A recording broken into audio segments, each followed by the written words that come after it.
All right. So, um, my name is Martin Cox. I'm the co-founder of Latitude for Art, along with my husband Thomas. And I'm really excited to have Valerie and Doug here tonight. And Doug has been a stalwart board member for Latitude for Art right from the beginning. And we really appreciate that.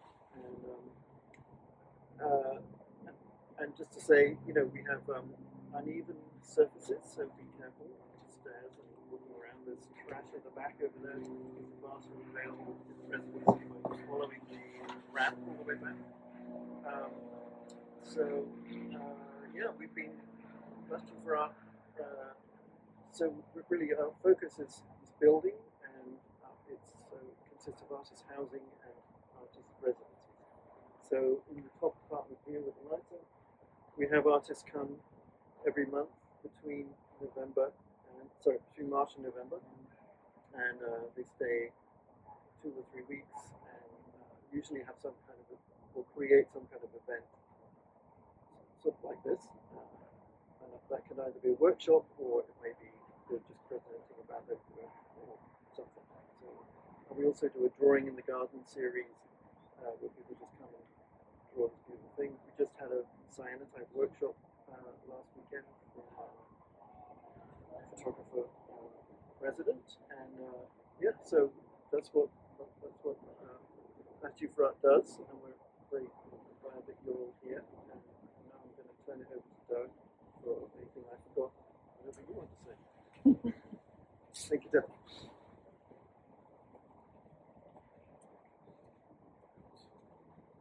Thanks, Mark. Thank you for the introduction, but more importantly, thank you and to Thomas as well, for inviting us and making the space accessible. I hope it's going to be fun and interesting.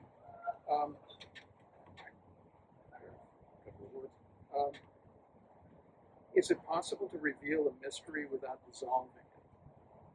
I've lived in Silver Lake since 1980, never more than a few houses from one of the 75 or so public staircases scattered throughout the neighborhood.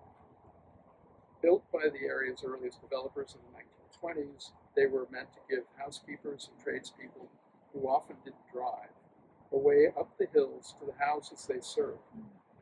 For years I saw them as nothing more than steep shortcuts, diagonal conveniences between one street and the next, useful mainly for walking whichever dog we had at the time. That changed when the pandemic hit and I started walking kind of obsessively. Soon I was visiting the staircases whether or not I actually needed to get anywhere, dog or no dog. A map appeared, then a plan, photograph every one of them. When people asked what I was doing, I described the project as it slowly took shape in my head. Then someone asked, "What are they like at night?" I didn't have an answer. I'd almost never used them after dark. And that bothered me enough to go find out why. What I was really looking for, without quite admitting it, was an explanation for why these ordinary flights of concrete made my skin crawl once the sun went down. Mm-hmm. What I found instead, with the help of my friend Martin, was that photographing these places is a lot like peeling an onion, one layer at a time, with no guarantee of a core underneath. I pulled back several layers now, and I can't say that I'm any closer to the heart of the thing.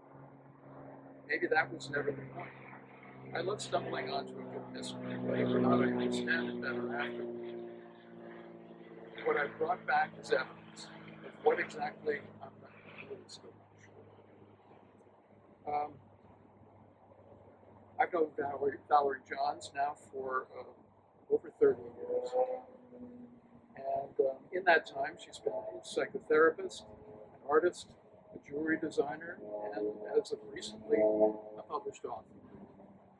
Her first book, Ashes in the Milk, is a memoir that moves like poetry and reads like self-help without ever settling for either, tracing her recovery from infancy through adulthood, from the free love haze of the 1970s and 80s to her life and as a respected therapist.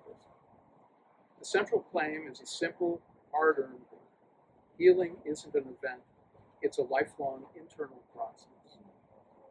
When the book was finished, Valerie hit a wall, though she'd resist that word. Not a vacuum, she says, but a threshold, a doorway she stood in, asking herself, what's next? She'd been writing down her dreams since high school. Somewhere in her house is a drawer she calls half-baked ideas. Unfinished stories, children's books, TV and film treatments that never got made, an erotic novel, hundreds of poems. And then she dreamed of a vagabond playwright. Here's how she describes what happened next. He told her to take up her dream journals and make poetry of them, tend them, animate them, walk around inside them night after night until she recovered what had gone missing in what she calls the underground of me, buried safely in my unconscious.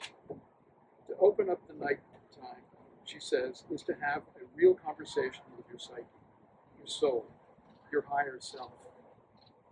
Whatever you want to call it. The universe is making movies every night, and they mean something. That rumination became Night Flights, the Poetry of Soul Retrieval. A book, Valerie says, written by anybody, written for anybody who goes to sleep at night. Valerie?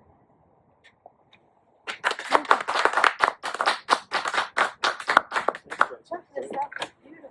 Thank you. Okay. Hi, you guys.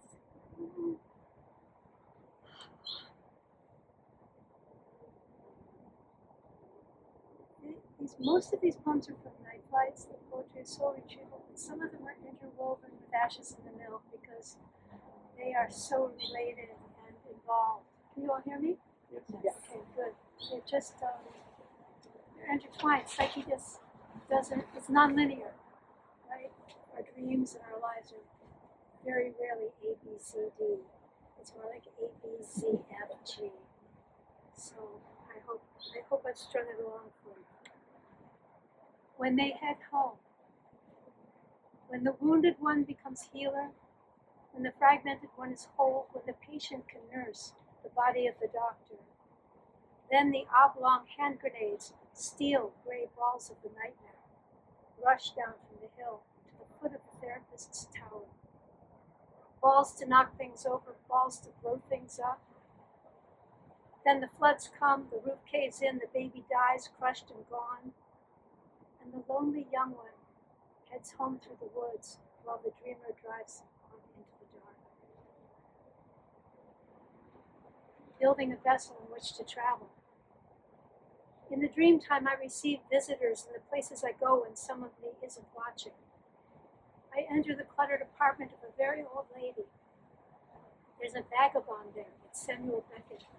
He wears an enchanted ring, white ivory with a swirl of shocking red, the kind of hypnotic swirl you could follow to the center of the universe, if you were curious enough. And I am. So I follow the red down and down into its endless core. And I listen. The vagabond has ideas. Give him a voice. He says, bring out the dreams. Your dreams make poetry. So I have. And I give every dream a title to honor them. I always tell them in the present tense because the unconscious is always bombulating around in the only now that there is. Mom's backyard. It's dawn at my mother's house. I'm up very early. Looking out the sliding glass door in the dining room, I see a big yellow Land Rover entering stage left, tearing up the backyard as it careens around. I slide the door open and lean out. Our dog Maddie slips out the door and begins running. Then right behind the Land Rover appears a Palomino horse and a yellow lab, golden bookends, sprinting across the backyard. Maddie dashes to run with them. The man in the Land Rover leans out of the cab and shouts to me, I am here to unearth the troubles of this house. Your father, while well-intentioned, did not know how to raise daughters. No one raised him, I say. I think of his parents, agonized by pogroms, escaping likely death. How do you parent when you are trying to stay alive in America? The earth in the backyard is turned. What was buried is exposed to the sunlight. What was shameful can't bear the light of day. Let the ancestors out of the ground and breathe. Upended landscape and wild animals. I'm at Kent Mill Elementary School where I attended grades 3 through 6. I'm on the edge of the playground with friends, no faces that I recognize. I'm going to head home, I tell them. I begin walking toward the playground. Don't go that way, they chime. It's too unstable to cross. It's dangerous now. I brush off their concerns. No big deal. I go anyway. I leave school heading across the playground, and they were right. The landscape has been upended. Where there used to be 3 baseball diamonds and a black top, there are no massive hills and valleys of unstable earth. I shove my hands into the hill to gain purchase. The dirt is fresh and recently torn up, as if it's been bombed. I'm sliding and climbing and sliding, trying to get to our backyard where there's a gate. I stumble into my parents' backyard, relieved, when suddenly a wild boar comes charging out of nowhere, and I'm running for my life as it chases me. I feel pure terror, no thought to turn and ask, who are you? As I reach the bottom of the hill, I come upon a huge black cat. Panther? Time slows for a moment, then she too comes running for me. As I pull the sliding glass door open, rush inside and slam it. I stand there staring at them and they stare back at me. Now a breath. Then I re-enter the dream. I return to the sliding glass door. I stare at them wide awake, knowing I'm safe. I ask, why are you here? Or gestures over his shoulder. I look up the hill at the place where he charged from.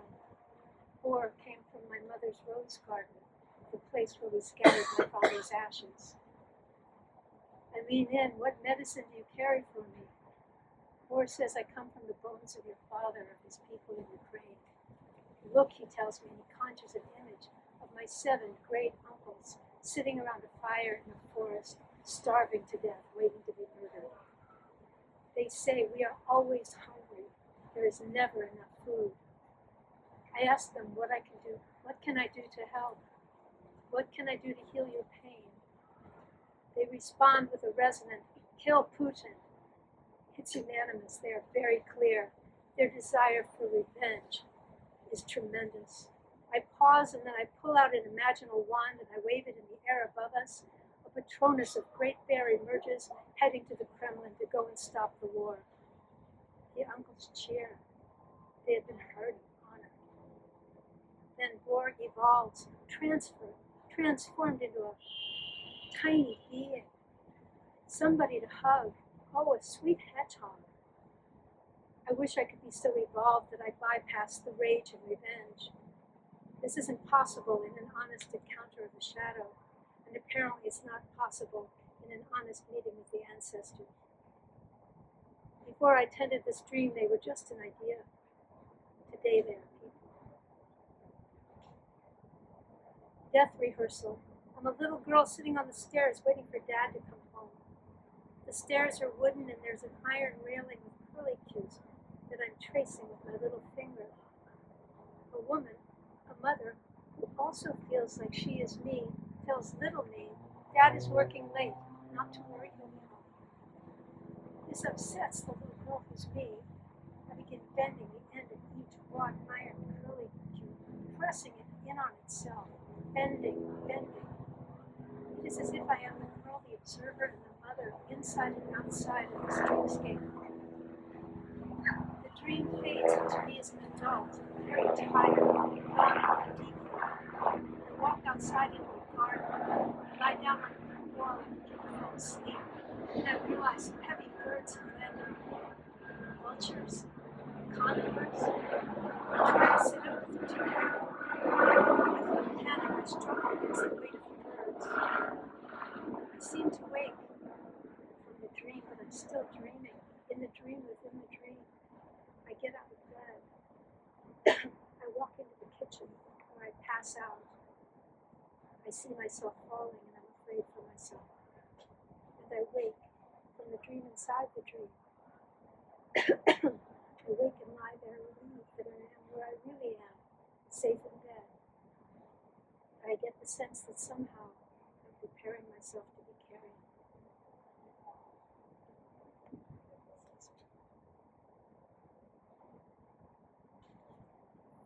I think I breathed in a mosquito. Suicidal mosquito. If we don't listen, if we don't listen, the dream comes again. Slightly changed, maybe more emphatic. Psyche is persistent in her care. If she really wants your attention, she will scare you, shock you, demand that you hear her. Say hello to nightmare. Put out a welcome mat. Behind perfect. I am in consultation in my office where my patient has laid out cards to show me her plan. I'm applying for financial aid, she announces, exuberant. I start to put the cards away dismissively, but she chastises me. I paid for my therapy.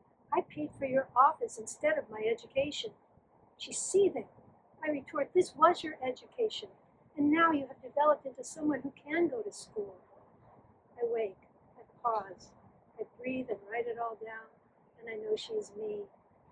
I know that 5 years of therapy peeled away just enough denial for me to return to college, to return and recollect the pieces of me I had left behind when I was a baby, 6, 8, 12, 14, 19, 20, when I got lost in my gap decade, trying to outrun the pain and the damage that nobody understood.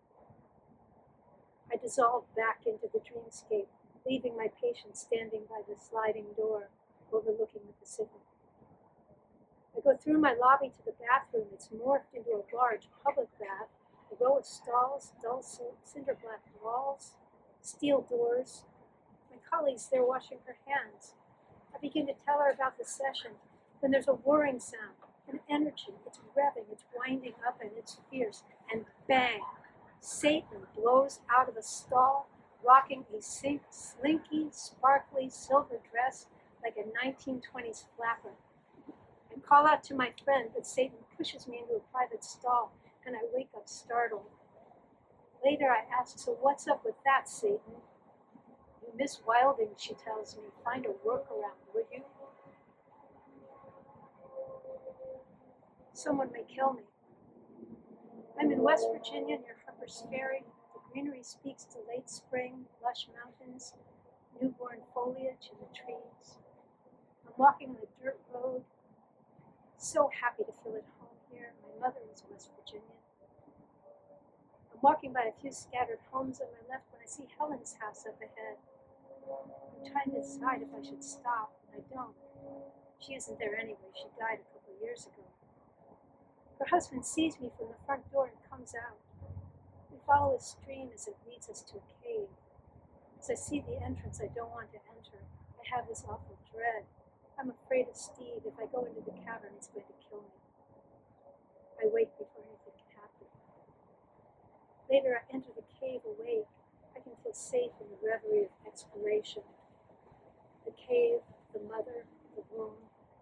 I breathe in, I breathe out, listening to my body's stories. The water runs beside the path. I sit by the stream and I begin to cry. In a few moments, I'm wailing like a banshee with fear and grief. Steve turns into my father, who is very angry at life. I'm scared the rage will kill me, and I cry till I'm cried out.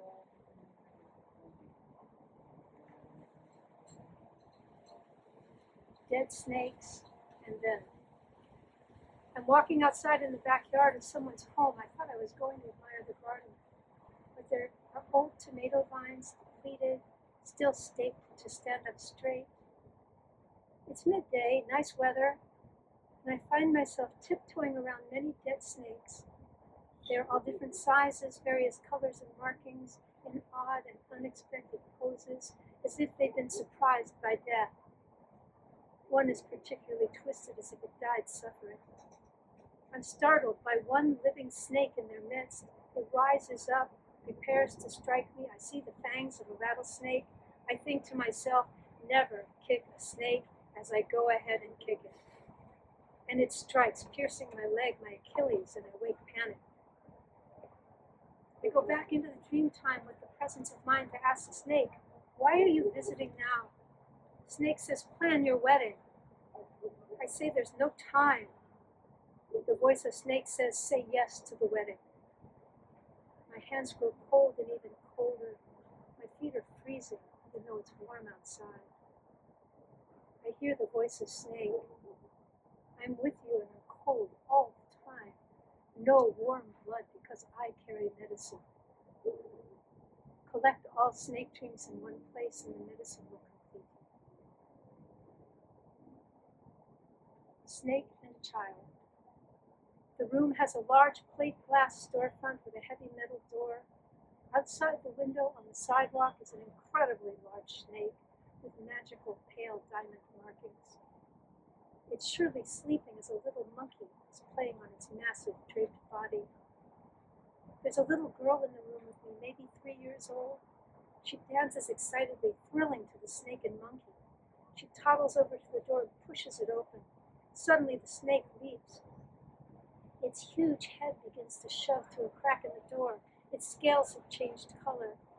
Terrified, I spring to slam the door, smashing its head. It's pushing and pushing, and I know that I can't keep it out forever. Something is longing to be integrated. Someone is yearning to be known. The little girl is standing by, frustrated by my fear. Let it in! Open! Open! She's jumping up and down. Intending the dream, the child leads the way, pulling the door wide open, and the monkey rides in on the snake's back. Me and Snake are going flying, she announces joyfully. When we drop the V, things become archetypal. She's a toddler here. She knows that Snake comes with medicine. Frozen ocean. I'm in a beach town on the eastern seaboard in the 1970s.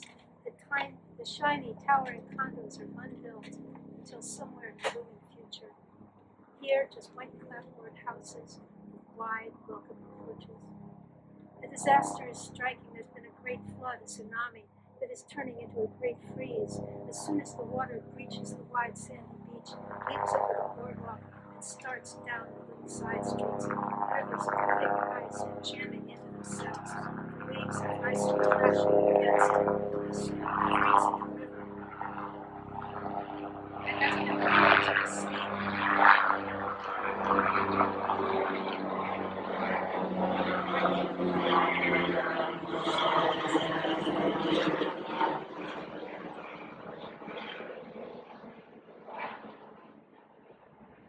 The waves of ice are crashing into a freezing river that has been leading to the sea but is now frozen too. I'm standing on a porch watching the devastation. I wake and I write. With hindsight, I wonder about the frozen water, my frozen years when my 19-year-old me was living beneath the bottom of the sea. Help my daughter. I'm working late at night when I hear the outer door to my office open. It closes softly. I know someone is waiting out there. I open the door to my lobby. A woman is standing there distraught. May I help you? She stands way too close to me. Please help my daughter. I say, I'm sorry, I can't help her. I have no room for new patients. She's wringing her hands. She's so worried about her child. Please help my daughter. She's begging me, not taking no for an answer, and I wait, knowing that I can't help her, knowing she is me, and too, her daughter is me. An ocean and a river crossing. I live in an elegant hotel somewhere in Spain. I'm going to help someone's daughter. There is a river I have to cross to meet her. I have a problem to solve. The meeting place is vague and there's no way to contact her. The ocean is calm in the distance. There is a sandy strip of beach beside which the river flows uniquely, running perpendicular to the ocean. I think to myself, wait, in real life, rivers flow into oceans. I sense an impossible landscape, yet here it is. I feel a sense of wonder. I go down to stand at the river's edge. I can't tell if it's shallow enough to ford. I I see that others are walking across a soft, rounded bridge like a jetty, connecting the land and the sea. I walk across it, this odd bridge, but I can't find the daughter I've been tasked to meet. I walk back to the hotel, get into a taxi. I bring out my phone and call her mother. She answers and I say, may I get your daughter's phone number? And the mother is curt and says, no. I've now met needy mother and the deaf mother. The driver of my taxi is very kind. We drive around looking for the girl who's gone missing. I wake and think I cannot find me at 19 years of age. Later I do find her. She's at the bottom of the ocean where I left her 50 years ago. It may sound silly, but I thought finding her was the end of the journey. I'm discovering the road is circular, ever deepening, never done, at least so far. In a waking dream state, I animate the bridge to the ocean to discover it's not a bridge, but the thigh of a huge woman, a goddess. Her body is emerging from the riverbed. She's been buried so long. Her long, graceful body bends upward, her pelvis pressing forward, like coming out of a yogic camel pose. She raises her fist into the air and her body rises to full expression. Her rage is astonishing. It's life-giving. Self-hatred falls from her like grains of sand. A mountain of sand she was buried under. And yet she survived and found safety. Enough safety to rise up, carrying the river in her body. She's a demanding bride, a bridezilla. It seems that snake medicine drives her to get moving to the real wedding, the conjunctio, the arrival and connection. She's marrying the river to the ocean, bending, turning, diverting the river of pain, previously severed from the ocean. She guides it now back into the vastness of the native sea. Tidal wave. I'm standing on the beach at sunset. A tall man comes to stand beside me, looking like Samuel Beckett. We watch the calm ocean. We make small talk. Beautiful night. Yes it is. We hear the water pulling in on itself, the pinch of the undertow. Then the water rises. I turn and try to run, but the sand is transformed into a wall too high to climb. He cups his hands. Can I give you a boost? And I say no. As the wave threatens, hanging overhead, I wait for the jolt. I think I'll take off the key.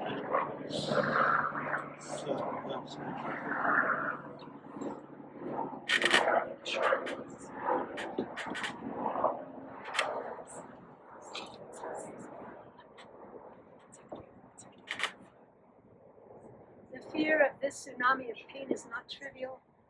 I've armed myself with sneaky defenses. They are for my survival. I deny. I push on. Here now I try to listen in, while awake, bringing back the images. I hear the ocean's deep, sucking sounds, and I know the wall of water will follow. I slow down time to a halt and feel the anxious water rising in my body. I give in to it. I look at the man who has offered to help. My chest flattens into my spine, constricting in my resistance, making myself small, almost invisible. Here is my orphan. My tailbone pulls in like a scared dog. I take a breath and find myself beginning to cry, my chin doing that trembling thing, releasing the freeze of decades. I pause time and I really see him, my Samuel Beckett, tall and mysterious. I see the wall of tsunami water, and I decide to ask for his help. Wide awake, I nod. Yes, please help me. He raises his left arm and, like Moses, parts the wave. The ocean cleaves in half and wham! Out springs my little 6-year-old cowgirl with her 6-shooter, and we're both crying, bawling, wailing, the snotty, runny child, cry of a child who got a surprise spanking from a mom who never spanked. I could cry a river, cry an ocean of tears, and I do. With every dream I animate, my journey becomes clearer. The layers of me unfolding, coming to land in the center of my soul. Pause with me. Take a beat and settle. My unconscious, my greatest self, my vast, limitless, creative life force, my ocean. She wants me to see that I need to ask for help if I am to face the enormous wave. The voice of the wave, hunger, a limitless, deep hunger, the conscious dream to be full. It is a threshold, an invitation to the waiting room of liminal space, not young anymore, not too old yet either. I thought maybe I had arrived when I found my 19-year-old self at the bottom of the ocean, when I found Aid and my 6-year-old tsunami cowgirl again and again, and when I truly retrieved my infant self, my divine child, I thought there would be peace, happiness even. But no, we circumambulate, not arriving. We walk our lives in ever-deepening circles. I know it, yet I am often surprised when I curve back around again, finding myself on go, on the familiar Monopoly board, dropping back down into alchemy's Negredo, falling apart to go deeper, richer, more real, and more whole than before. Red dress medicine.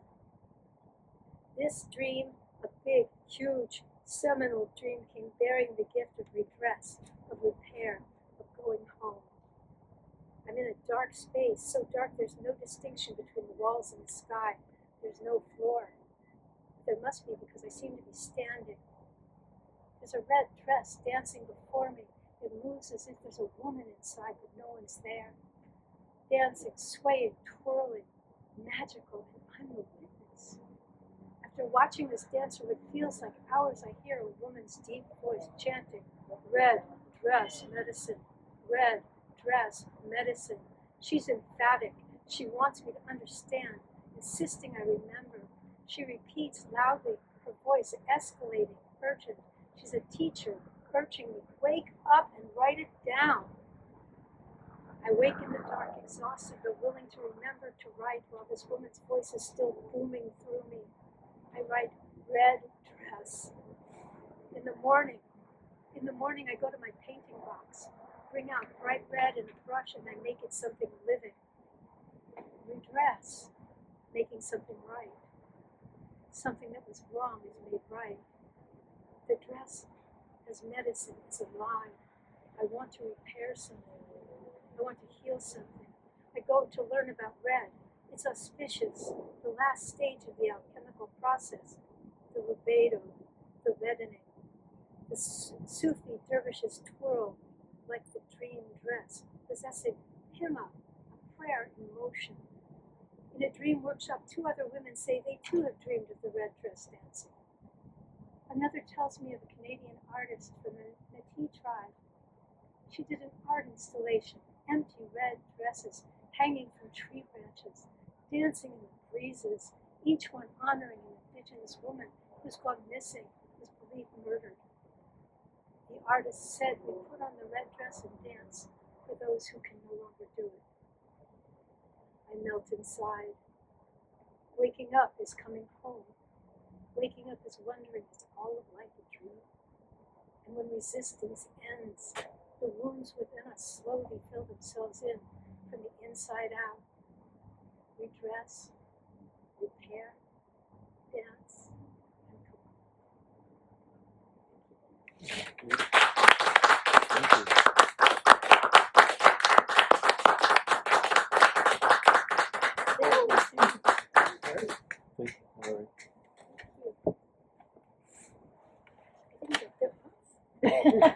Good. Wanted to fly. Oh, I can see it. I see your face. Oh, you do? I don't even. Maybe Instagram. Somewhere. Instagram? Maybe. I don't know. Somewhere, I guess. Yeah. Oh, Thank she's you. okay.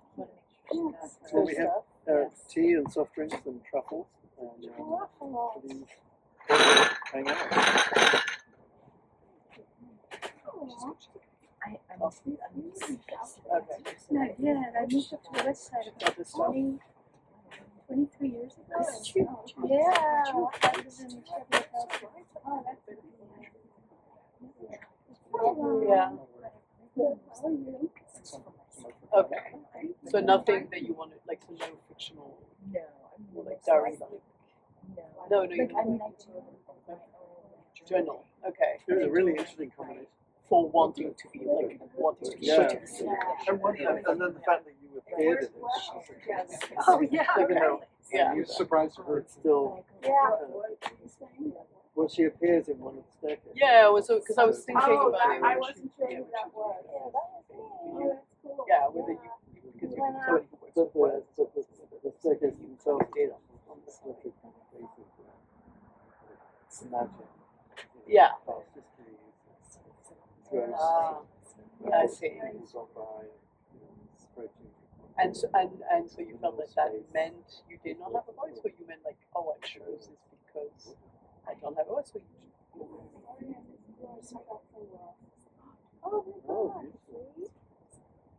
oh, you're wondering about that. But I think to start with, no one knows what anyone has to say. You know what I mean? Like, if we don't read it, if we don't hear it, like, then sure, until you do, like. We had a lot of nightmares with the cover. Go. Do you think that?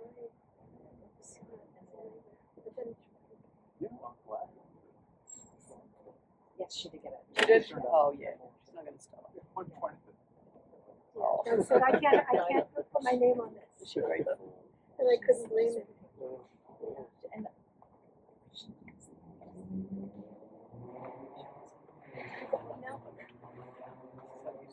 I have a puppy at home. For you. Oh, it all fancy. Isn't it amazing? So you do all the happen. A friend, I used it at a friend's house against the mosquitoes. She was like, oh, it's actually a perfume, but I don't use it otherwise. I was like, no, this, I find it like intoxicating. She was like, take it, I don't need it. Yeah. Yeah, and it's so basically, and it does work as an anti-mosquito.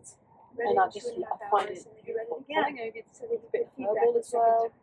It's just lovely. It doesn't. The only thing is, it doesn't like as a perfume, it doesn't stay very long, but it does work with the actual. Yeah. It's a perfect service. Did you want?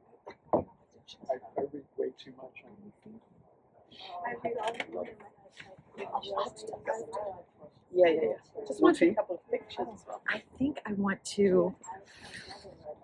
I will have more tea, but I just want to go and thank Valerie. Yeah. That was just.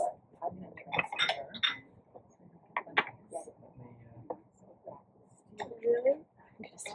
I love that. I could just go pop and it's there and get the Yeah, sample somebody, of a friend brought me, you know, Yes, I've seen brand it. donations. Give me the first 10 pages. I can't, You're going to eat I that? can't eat sugar at all. And so I just watch all Are you these things. diabetic? No, I still digestive thing. Oh, no, it's the first 10 pages of the screenplay. You had to Okay, that. Maybe it's a pile. Take it up. No, they're really good. Is there a tissue? Is this? But I enjoy other people enjoying it. They're horrible, Martin. You know. No, they're awful. They're disgusting. No, they're so not good. You don't have a pen on you. Hmm? You don't have a pen on you. I don't actually. Oh, I got. Hang on. It's clean. That's what my mother would always say. Take my hanky, it's clean. Hi, I'm Adrian. Adrian Constance. Nice to meet you. Thank you. I don't have to. I'm sorry. No. What I did, yeah. Yeah, I can go get one. I just wanted to sign Do you want to have it signed? That was wonderful. I heard you were training all that stuff. Oh no, I trained and worked as a therapist in London, but then I moved here and was not able to work with them because I didn't have a degree in America. Well, you can be a coach. Everybody, I you throw a tried. dime, you hit a coach. I tried, but there was like it was actually really difficult. I think the cultural expectation was also very different here than it was in the UK. I found that I think a lot of people here seem to wish and to fix faster, and they expect